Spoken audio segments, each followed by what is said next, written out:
আসসালামু আলাইকুম ওরহমতুল্লাহ। আপনি দেখছেন EIQ channel exploring Islam from the Quran. এখানে আমি চেষ্টা করি কোরআনের আলোকে ইসলামকে জানার এবং জানানোর। যা কিছু আমি আপনাদের সামনে তুলে ধরছি তা আমার নিজস্ব কোরআনভিত্তিক গবেষণা।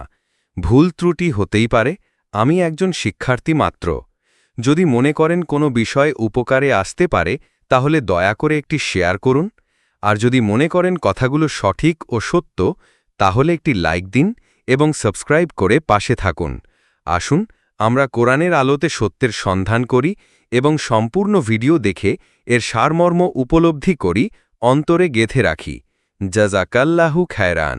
ভিডিও শেষে দুই নবীজির দাড়ি টানা ভয়েস শুনুন। আসসালামু আলাইকুম দর্শক বন্ধুরা, আজকের এই ভিডিওতে আপনাদের স্বাগতম। আমি জানি আপনারা অনেক ব্যস্ত সময়ের মধ্যেও আমাদের চ্যানেলে এসেছেন, তাই আজকের কন্টেন্টটি হবে একদম দারুণ এবং কাজের। আর হ্যাঁ, ভিডিও শুরু করার আগে একটা ছোট্ট অনুরোধ, যদি আপনি আমাদের চ্যানেলে নতুন হয়ে থাকেন তাহলে নিচের লাল রঙের সাবস্ক্রাইব বাটনটিতে চাপ দিন এবং পাশের ঘন্টা আইকনে ক্লিক করে নোটিফিকেশন অন করে রাখুন। এতে আমাদের নতুন ভিডিও আপলোড হওয়ার সাথে সাথেই আপনি জানতে পারবেন। আজকের বিষয়টি সত্যি গুরুত্বপূর্ণ এবং আমি নিশ্চিত যে এটি আপনাদের অনেক কাজে আসবে।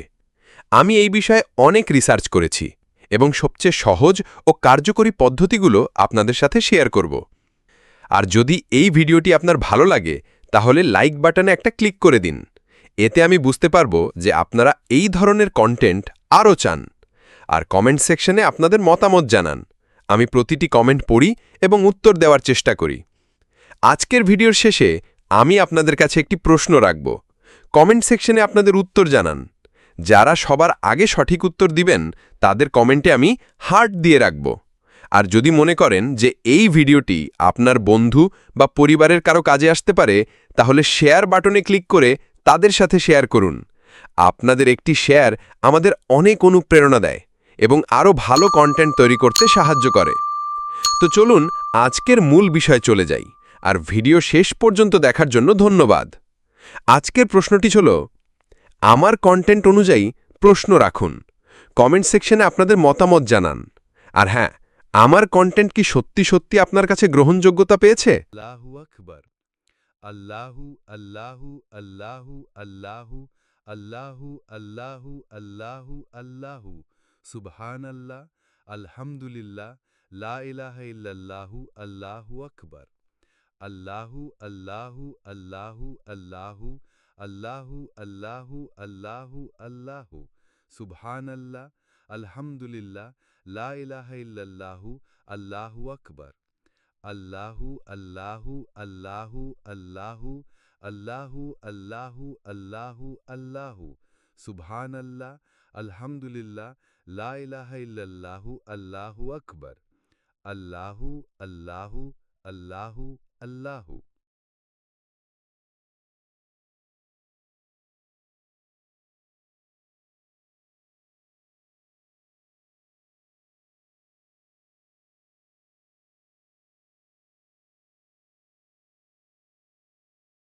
ربي أعوذ بك من حمزات الشياطين.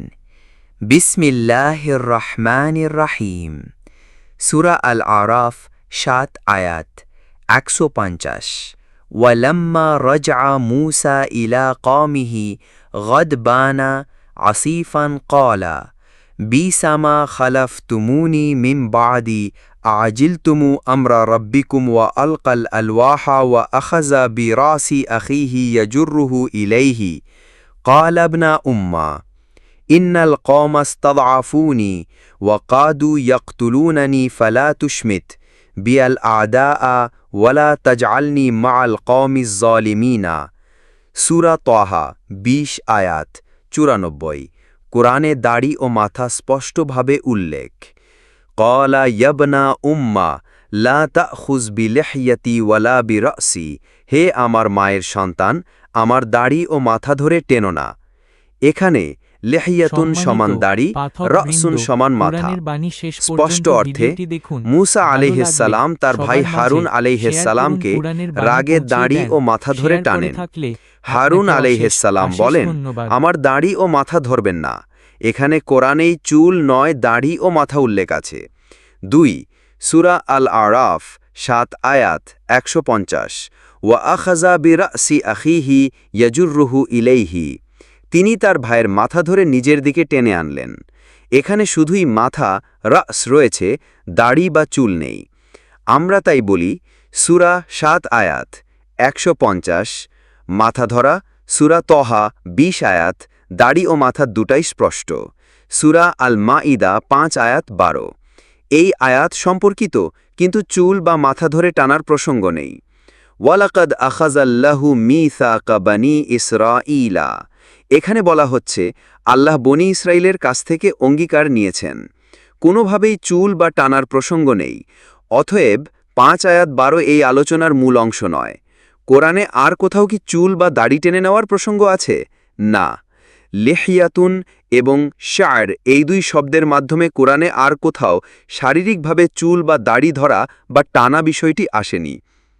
অর্থাৎ কোরআনে একমাত্র আয়াত যেখানে দাড়ি ধরা স্পষ্ট ভাষা আছে তা হল 20 আয়াত 94। আয়াতের শিরোনাম এক নবীর রাগ, আরেক নবীর সহনশীলতা, কোরআনের আলোকে নেতৃত্বের জবাবদেহিতা। আসুন জেনে নেই পর্ব 1। প্রথমে ভূমিকা। আসসালামু আলাইকুম। আজ আমরা একটি আবেগঘন অথচ নেতৃত্ব শিক্ষায় ভরপুর দুটি কোরআনী আয়াতের উপর কথা বলবো। সূরা তহা 20 আয়াত 94 এবং সূরা আল আরাফ 7 আয়াত 150, যেখানে আল্লাহ আমাদের দেখান এক নবী আরেক নবীর প্রতি রাগান্বিত হয়, মাথা ও দাড়ি ধরে টানেন। আর এই ঘটনার মাধ্যমে আল্লাহ আমাদেরকে শিখাতে চেয়েছেন নেতৃত্বের ভেতরের গভীর মানবিক শিক্ষা। আসুন জেনে নেই পর্ব 2, আয়াত 7 আয়াত 150 পাঠ ও ব্যাখ্যা। তিনি তার ভাইয়ের মাথা ধরে নিজের দিকে টেনে আনলেন। বিশ্লেষণ। মুসা আলাইহিস সালাম রাগান্বিত ও দুঃখিত ছিলেন কওমকে গোমরাহী অবস্থায় দেখে। নেতৃত্বহীনতা গড়পড়তা মানুষকে কতটা দ্রুত ভ্রষ্ট করে, তাই মুসা রাগে হারুনকে প্রশ্ন না করেই মাথা ধরে টানেন। আমাদের জন্য শিক্ষা। দায়িত্বপ্রাপ্ত মানুষকে জবাবদিহির মুখোমুখি করাও একটি সঠিক আচরণ, তবে আবেগ নিয়ন্ত্রণও একজন নবী বা নেতার গুণ। আসুন জেনে নেই পর্ব 3, সূরা তহা 20 আয়াত পাঠ ও ব্যাখ্যা। হে আমার মায়ের পুত্র, আমার দাড়ি ও মাথা ধরে টানিও না। হারুন আলাইহিস সালামের ভাষা ছিল নরম, আবেগপূর্ণ। ইয়াবনা উম্মা, বাপের নয় মায়ের সন্তানের ডাক। এই ডাক সম্পর্ককে কোমল করে। এর মাধ্যমে কোরআন দেখাচ্ছে কিভাবে একজন সহনশীল নেতা হয়। শিক্ষা কি বলে? রাগের উত্তরে সহনশীলতা, পারিবারিক সম্পর্কের সম্মান, সহানুভূতির মাধ্যমে বোঝানো। আসুন জেনে নেই পর্ব 4, শিক্ষা ও বাস্তব প্রতিফলন। আমাদের সমাজে এমন ঘটনা ঘটে, বড় ভাই ছোট ভাইকে রাগে ধমক দেয় দায়িত্বের জন্য। বাবা সন্তানকে ধমক দেয় যখন সে চায় সোজা পথে রাখতে, কিন্তু সেই সন্তান হয়তো চেষ্টা করেছিল, কিন্তু পরিবেশ ছিল দুর্বল। আমরা কি শিখছি? নেতৃত্ব মানেই শুধু হুকুম নয়, বোঝা, সহনশীলতা, জবাবদেহিতাও এর অংশ। একজন সত্যনিষ্ঠ নেতা যেমন রাগ করে অন্যায়ের জন্য, তেমনি একজন দায়ী ব্যক্তি তার অবস্থান স্পষ্ট করে জানায়, সেটা দীনদারিত্ব। আসুন জেনে নেই পর্ব 5, উপসংহার। দুটি আয়াত থেকে আমরা যা শিখি। অন্যায় দেখলে রাগান্বিত হওয়া ঈমানের গুণ। নেতৃত্বে দায়িত্ব অবহেলা হলে জবাবদিহি করতেই হয়। সত্য নেতৃত্ব আবেগ ও সহনশীলতা দুটোই ধারণ করে। কোরআন আমাদের শেখায় মাফ, বোঝা ও যোগাযোগ। এবং সত্য প্রচারে কোরআনের ভাষাই যথেষ্ট, কোনো বাড়তি উৎস নয়।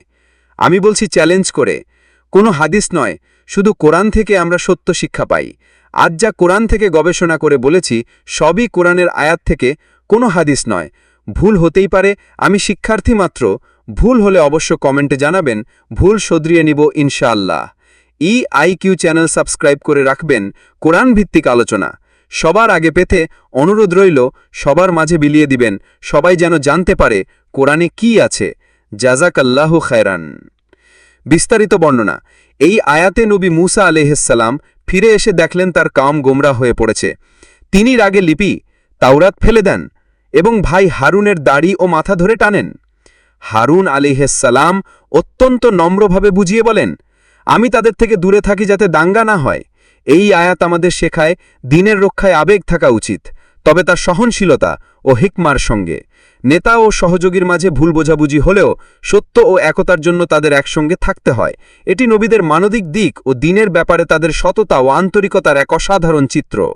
এই আয়াত আমাদের কর্ম, নেতৃত্ব, ধৈর্য ও আন্তরিকতা নিয়ে ভাবতে বাধ্য করে। সত্য, ধৈর্য ও দায়িত্ব নিয়ে গঠিত এই আয়াতের শিক্ষা ছড়িয়ে দেন। একটি শেয়ার বা লাইক দিয়ে অন্যকে জানাতে সাহায্য করুন।